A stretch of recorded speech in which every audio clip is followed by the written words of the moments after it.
in whom we have redemption through his blood. Redemption here is not just a spiritual escape clause. It represents the deep psychological truth that suffering and sacrifice are necessary for transformation. The blood of the innocent one becomes a symbol, like the suffering servant or the archetypal martyr, of the idea that voluntary confrontation with death and chaos is the path to meaning. When someone faces the shadow within themselves or sacrifices their old egoic patterns for something higher, that's redemption. It's not about avoiding punishment. It's about paying attention, confronting chaos, and willingly engaging in the suffering that leads to rebirth. The forgiveness of sins according to the riches of his grace. This is the psychological moment when a person accepts that they have missed the mark, the root of hamartia or sin, and yet finds that reality itself, when aligned with truth, is more forgiving than we expect. That grace isn't cheap comfort. It's the space we find when we align our being with the Logos.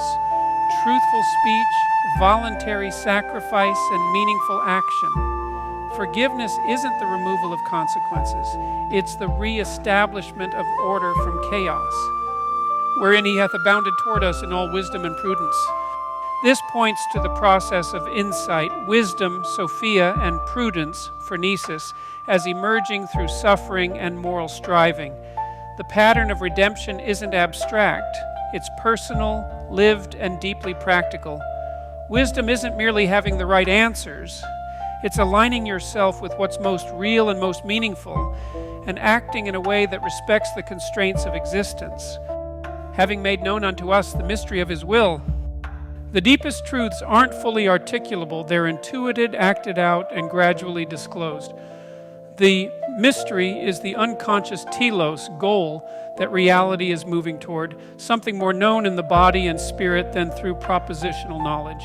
In the narrative arc in Genesis, individuals stumble forward not knowing the full plan, but follow a calling that pulls them upward toward greater integration, according to his good pleasure which he hath purposed in himself. Meaning and purpose aren't arbitrarily assigned by human systems. They're embedded in being itself. The will of God, understood psychologically, is the telos of integrated, truthful being. And it is good not in the simplistic moral sense, but in the deeply structured way that life flourishes when it aligns with this pattern.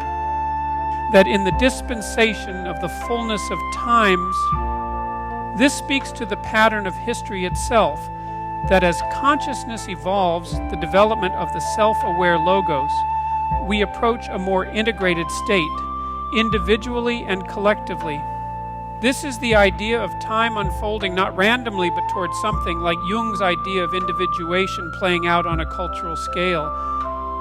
He might gather together in one all things in Christ. Christ here is not only a person, but the archetype of the fully integrated being, the Logos. To gather all things in Christ is to reconcile the opposites, to make conscious what was unconscious, to voluntarily bear suffering and speak truth. It's the image of wholeness in the face of chaos. It's the ideal that pulls us forward, the centralizing axis around which meaning coheres, both which are in heaven and which are on earth.